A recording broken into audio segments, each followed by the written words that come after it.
So I'm just going to start with telling you a little bit about who I am. My name is Liz Cornish, and I am a physical therapist by profession.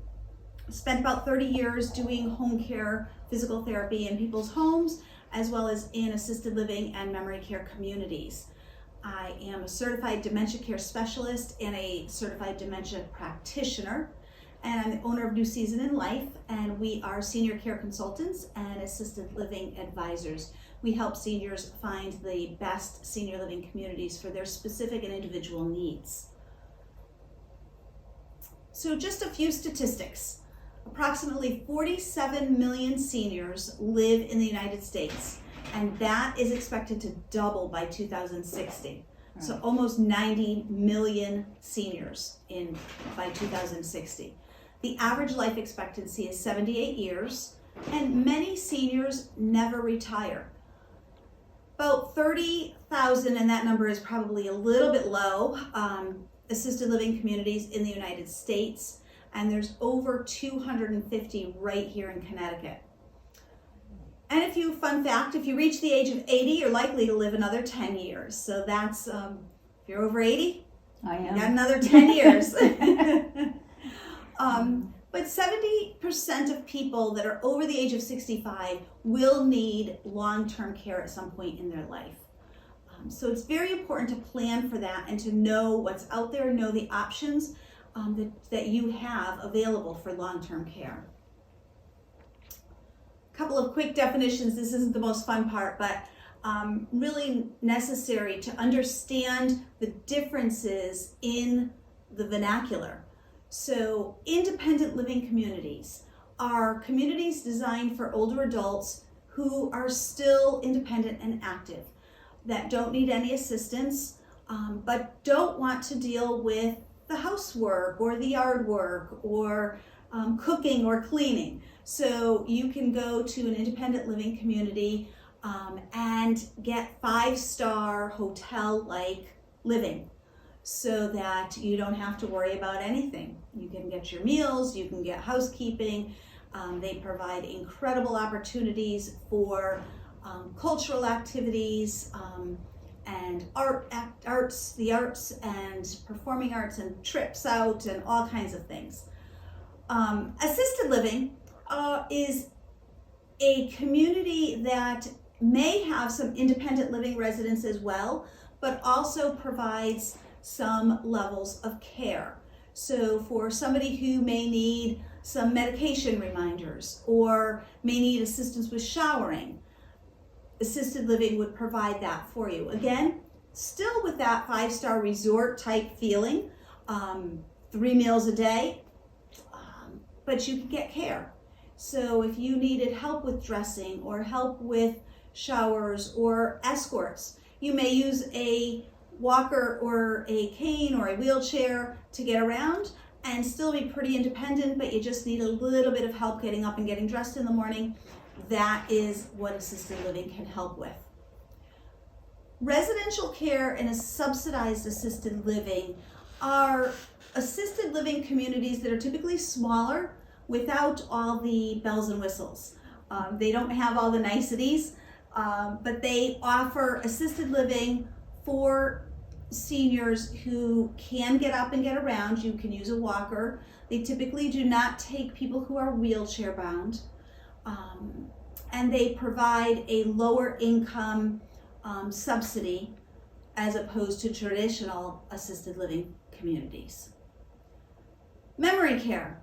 Memory care assisted living is the same type of assisted living, same resort style feel that assisted living has, with staff activities and setup of the facility to have memory specific activities, staff trained on how to handle people with dementia and Alzheimer's, as well as just the general setup of the communities. They're typically available to walk around in and out of places. They typically will have an outside area that's secure. The community itself will be secure, so people could come in with a code, but the residents cannot exit without somebody taking them out.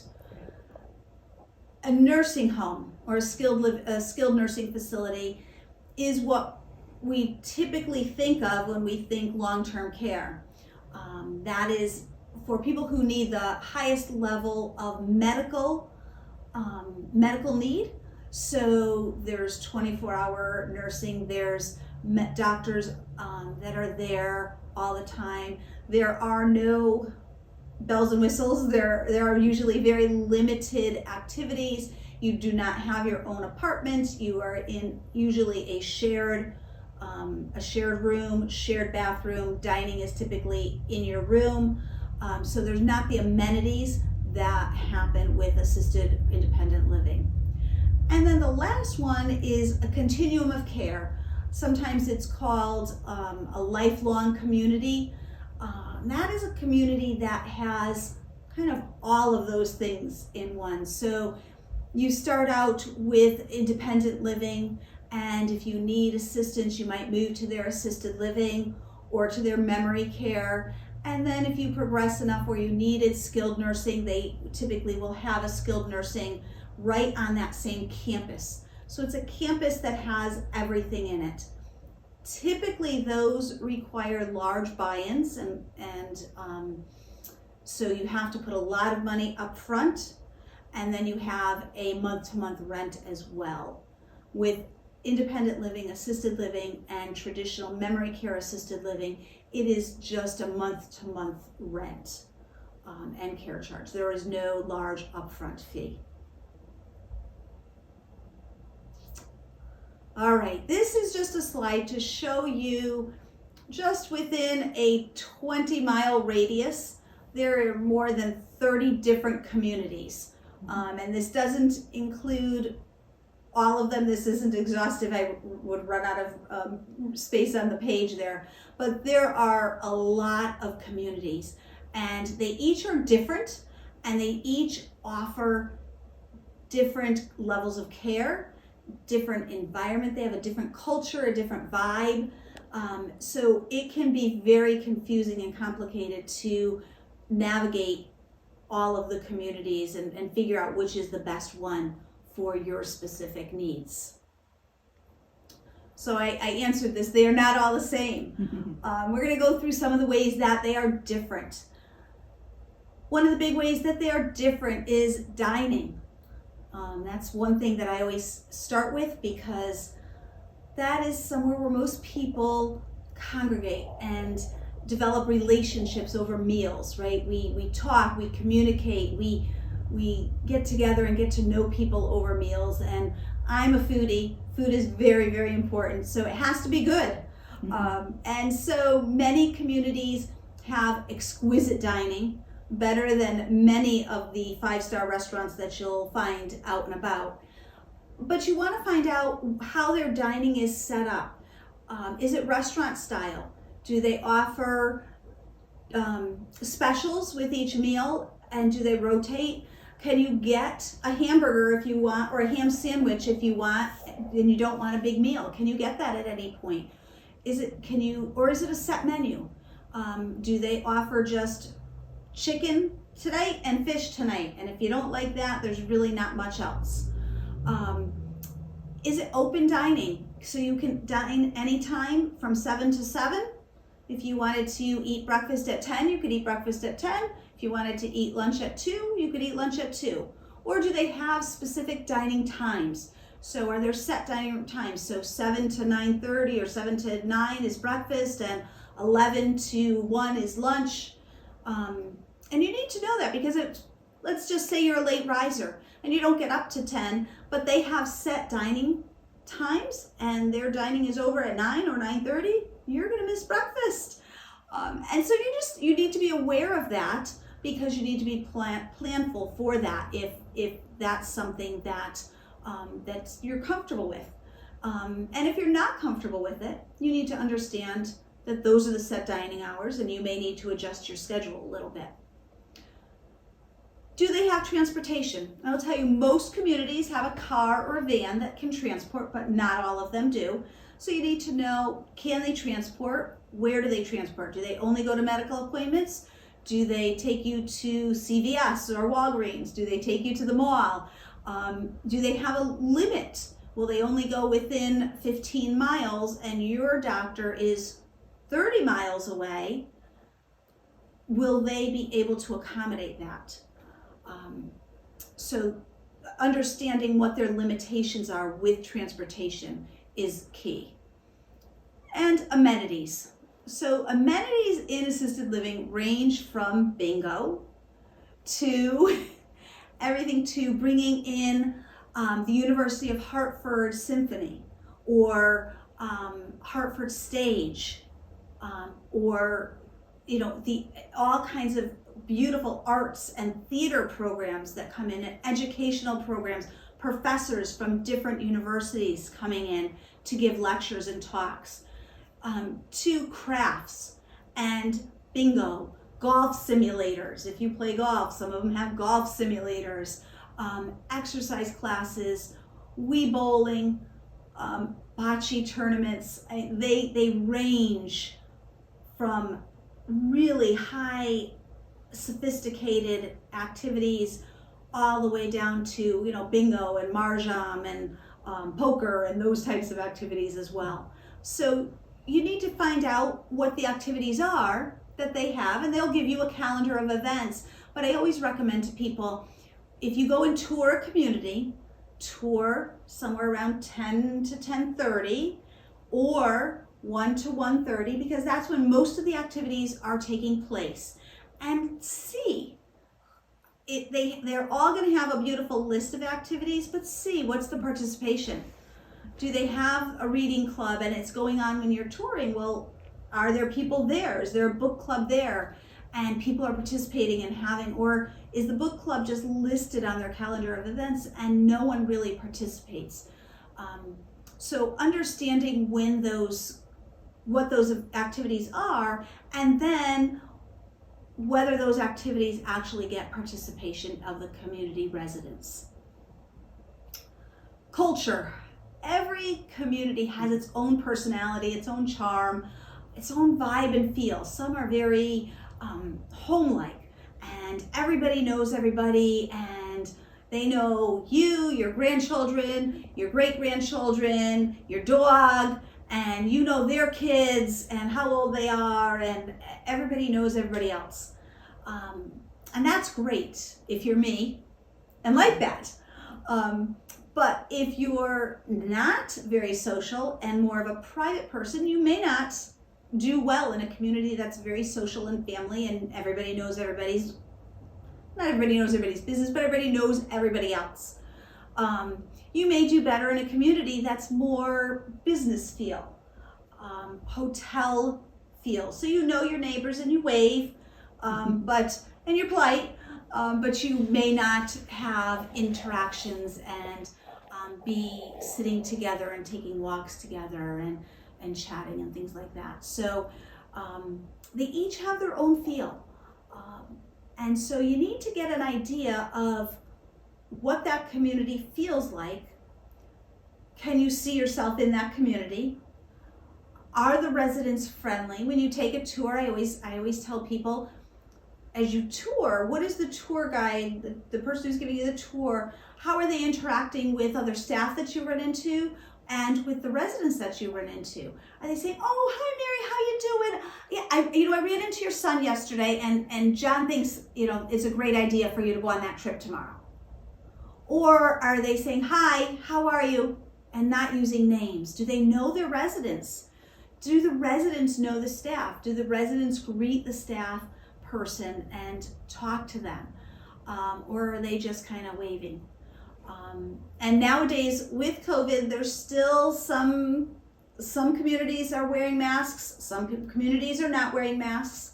So if you're in a community that's wearing masks, are you taking a look at the staff people as you turn that corner? Is the staff person quickly putting it up over their nose? Are they keeping it down? So just to get a feel of what the community and what the staff is like. And then lastly is, and I think most importantly, is the service.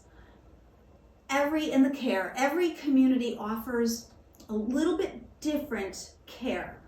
So in Connecticut, assisted living independent living, and memory care communities are all what's called a social model. They're not medical. That would be skilled nursing. Right? So assisted living, independent living, memory care assisted living, they're all social models, which means that the government doesn't have as much regulation. There are still rules and regulations, but not as much government interference or government legislation over assisted living communities. And with that, there's a little bit different levels of care that are available. Some will have, well, most communities have a base rate. So an apartment would be certain, a monthly rent, and then care can be additional cost. Some communities, including in that monthly rent, will include 45 minutes of care per day or an hour of care per day. Some of them don't include any care per day. And if you need care, that would be an additional charge. Some will have an a la carte service, so that if you just needed a shower once a week, they would just charge you for a shower once a week. And as you needed more care, that cost would increase. Some have packages, so they kind of roll things together based on either points or time, and they say, okay, this is our level 1 package, this is our level 2 package, and they each are different costs. So it's really important to understand what care is available, what the packages cost, and what care they won't provide. So I had 2 gentlemen who were in 2 different assisted living communities.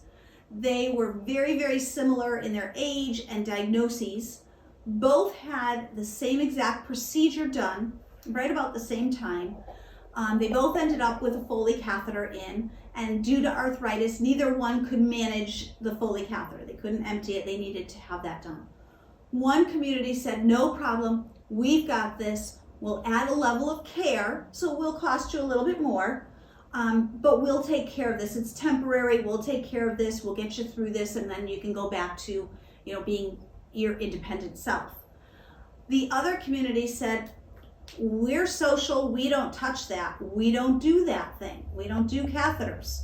So this gentleman had to hire a private duty 24-hour caregiver to live in his apartment with him. Well, at $350 a day, plus the cost of the assisted living, he couldn't sustain that. He ended up having to move out of the assisted living because he just could not afford that service. So you need to understand what each community will and will not do as far as medical services, because they technically don't have to do anything because they're a social model.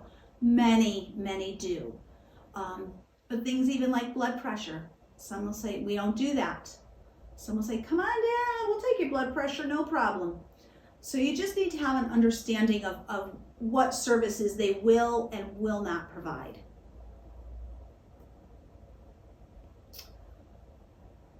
So how do we, when is it the right time to look at assisted living? First is supervision and safety. We look at what's going on around the house, or have they had some falls? Have they burned meals, left the stove on? The house was always immaculate and now it's pretty cluttered and dirty. Or increased forgetfulness, they're forgetting to take their pills. Those types of things are indicators that something's going on, and we need to take a look at what some options are. Access to care. Is it harder for them to get to the doctor's office? Are they canceling doctor's appointments because it's raining? Not because it's snowing and icy out and it might be dangerous to go out, but because, it's not great weather today. I just don't feel like going.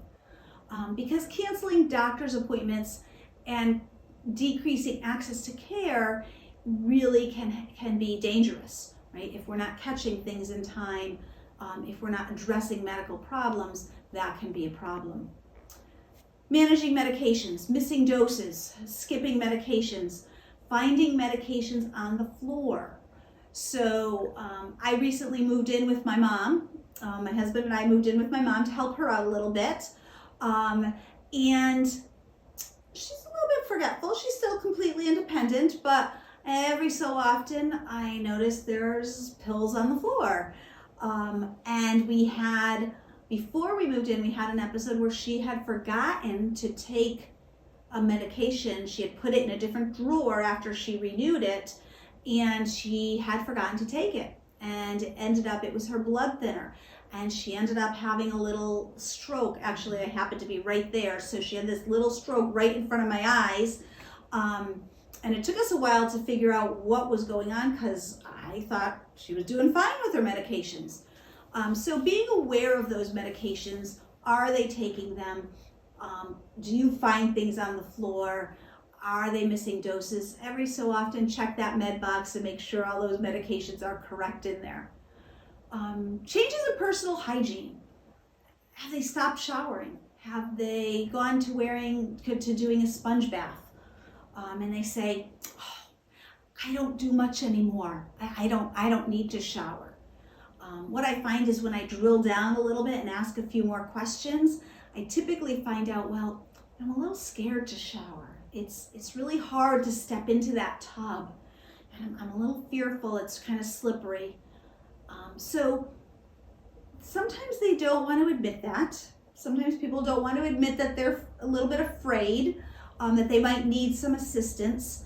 But if we drill down and find out any change in personal hygiene habits, did they go from wearing, I always use my gentleman, a shirt, button-down shirt, belt, always looking really dapper, to wearing sweatpants?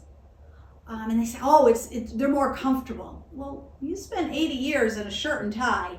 Why is all of a sudden it's more comfortable? It's probably because it's harder to do the buttons. They can't buckle the belt. So they're needing some assistance with putting those clothes on, getting that personal hygiene done. And these are times where we need to take a look at what are the options? How can we get that assistance to them?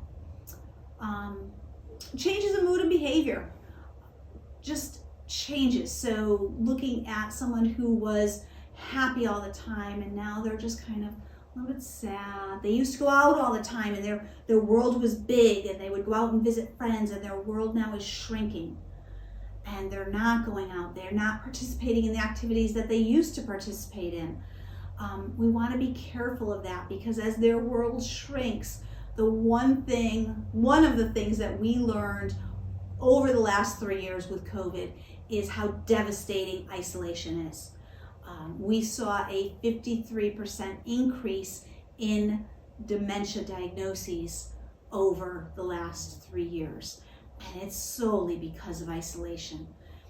Basic socialization is so, so important. So that can't be overlooked. If someone is not getting out and their world is shrinking, they live alone, it's not enough as an adult child to say, oh, we visit once a week or we visit twice a week. That's great and that's wonderful, but it's not enough. I use the analogy of, at my age, right? People would think it would be really weird if I was going to hang out with my 24-year-old son's friends, right? That would be kind of strange, right? Because he needs friends his own age. I need friends my own age. And our 80 and 90 something year old loved ones need friends their age as well. And that socialization with peers of their own age is so, so, so important. And sometimes that basic socialization, or the lack thereof, is the main driving factor to look into assisted living or independent living, into a community setting where you can get that socialization and have those activities. And I have seen people just blossom and bloom in communities that are the right fit for them. So just very quickly, people ask me all the time, well, how do I start that conversation, right? So I think it's planting the seed. It's not all of a sudden saying, hey mom, I've been looking and we're gonna move you to an assisted living. That's not the right approach, right? You wanna talk about it. You wanna come up with a plan with your loved one, with your family, and say, hey mom, we're not looking, and we want whatever you want, whatever that is, whether it's to stay home or whether it's to move to an assisted living or an independent living community. We want what's best for you. But let's have a plan. Let's have a plan in place, because if your world starts shrinking, if you are starting to forget your medications, if you have had lots of falls, or your memory starts to go and we're scared for your safety, we need to have a plan in place. So my number one word of advice is start right now, and do not wait for a crisis, because we get calls every single week, people in crisis. Mom fell, I need you to come. I had one 3 weeks ago that they had called me, but kind of put us off a little bit, not ready, and then called me and said, oh my gosh, something's happened and I can't get her up. She's totally different, and can you come and see her? And come and see. And I ended up having to call 911 because she was in such a state. And she's now moving into an assisted living community. But it was crisis. It was immediate. We needed to get medical involved, or somebody falls, and now it's absolutely immediate. And now we're doing things in a week's span of time that our options are limited at that point. So start now. Have your documents in place. So if you don't have power of attorney, living will, advanced directives, have those in place. If you don't have long-term care insurance and you're an adult child, I would highly recommend looking into long-term care and plan for your future, even if your mom or dad doesn't have that right now. But have those documents in place. Ask those questions. How do you want to age? Mom, what's the ideal situation for you? And then proceed with gentleness and care, because as I'm coming at it from an adult child, we're kind of tipping the table a little bit, right? Our parents have always taken care of us, and we've got to be very careful about turning that table to take care of them. We need to make sure that they're still in control, that they have a say, that it is their life. And we can provide guidance and assistance, but we don't want to take the control away. And sometimes it's much harder to have those conversations as a family member. So sometimes seeking that professional guidance and that professional consultation, I end up doing a lot of family counseling, not family counseling, but family discussions, because children may have disagreements within children, right? There's 4 kids and 2 think she should go here and 2 think she should stay there, and mom isn't quite sure. And so I sit down and meet with families all the time and just tell them the pros, the cons, the strengths and the challenges, and then let them work out that decision. But coming at it from an outside position a lot of times gives an awareness of things that they may not see. So I can point out things that may be an issue. I had that happen not too long ago with a family. I went and saw them, met with the kids. The mother had memory issues, and they had a plan of care. So they had caregivers in there, but there was one main caregiver. And then they had kind of a patchwork of caregivers for the rest of the time that she couldn't come. And I said, you know what? I think she's fine at home. This is great. However, if that one main caregiver has an issue, the whole thing falls apart. So I recommended to them that they take a look.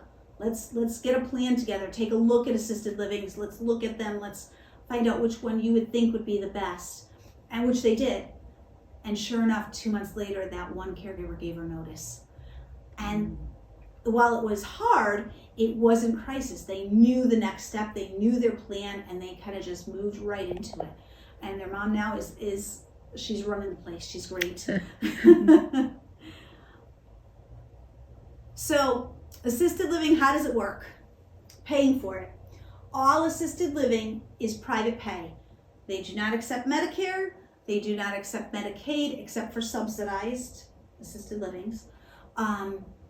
They do not accept insurance. It is all private pay. And assisted living, well, independent and assisted living costs can range from $2,800 a month upwards of $10,000, $12,000, $14,000 a month, depending on the community, depending on the type of apartment you choose. They have studio apartments, they have 1 bedrooms, they have 2 bedrooms, and some places have 3 bedrooms. And depending on the location of those apartments also depends on the price. Unlike a hotel where the top floors are usually more expensive, right? The penthouse is up there and all those expensive floors. In assisted living, typically the first floor apartments are the most expensive because they're easier out. There's no elevator. So it all depends on the assisted living, the amount of care you need, and the type of room you choose. Some assisted living communities even have, they have their apartments and then they have their concierge apartments. So they'll have a separate section within the community where everything is just a little bit more glitz and glamour. So the cabinetry is upgraded and the countertops are upgraded, and there is a concierge there that is literally there for your beck and call. If you need something at the grocery store, the concierge person will go and get it for you right then and there. So it can be as luxurious and exquisite as you want. And then there are communities that, just have good care, quality food, and no frills. But it is all private pay. Sometimes if you have a whole life insurance policy, sometimes some of that can be converted to use during your lifetime. So you may be able to take some of that death benefit and turn it into a life benefit to help pay for that assisted living. That doesn't happen with term life insurance, only happens with whole life policies. If you have long-term care insurance, good for you.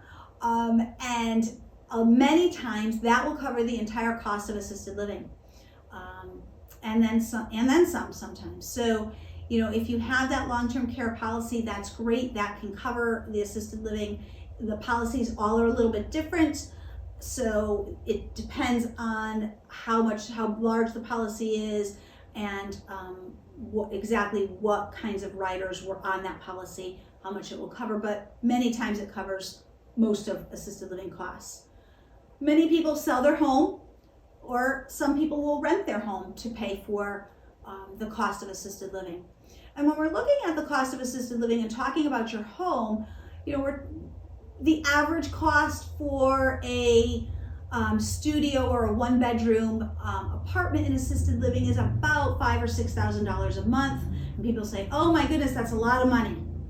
But you've got to remember that includes all your utilities, that includes activities, that includes transportation, that includes 3 meals a day and snacks, that includes entertainment. And so if you add up all the costs of living at home, so taxes, maintenance on the house, maintenance on the yard, snow removal, yard work. Many times seniors are having housekeepers come in, or people come in to assist them, with care already. So all of that goes away. And so what we find is that many times the differential is not that large. So when I show people actually what they're paying for food and electricity and gas and all of those expenses with the home, and then we look at what's included and the cost of assisted living, the differential is not that much. It's just that when you have your house, it's kind of spread out over the month. You don't add it all up and you don't realize how expensive it is.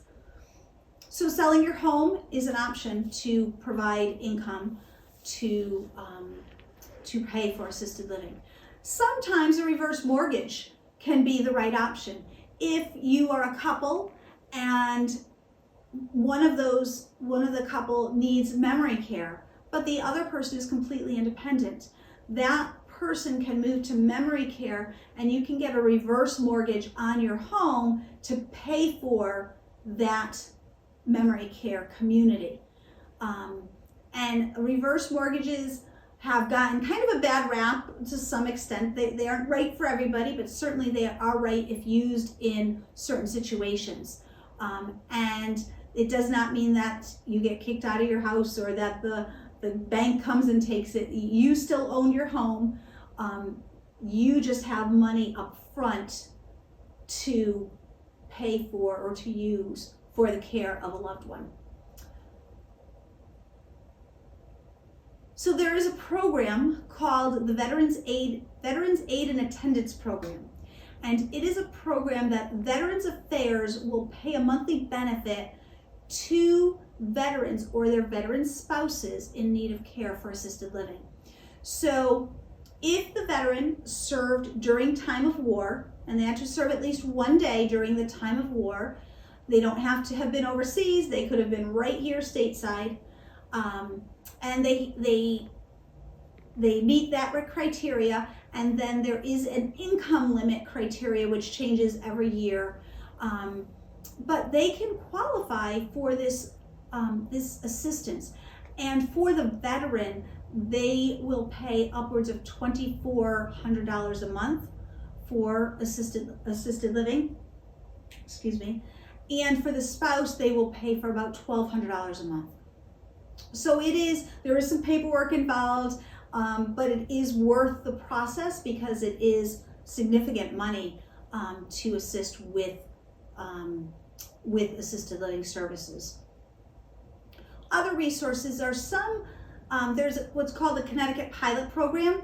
Again, there is an income limit for the Connecticut Pilot Program, and not all assisted living communities participate in it, but when they do, that Connecticut Pilot Program can pay for all assisted living costs.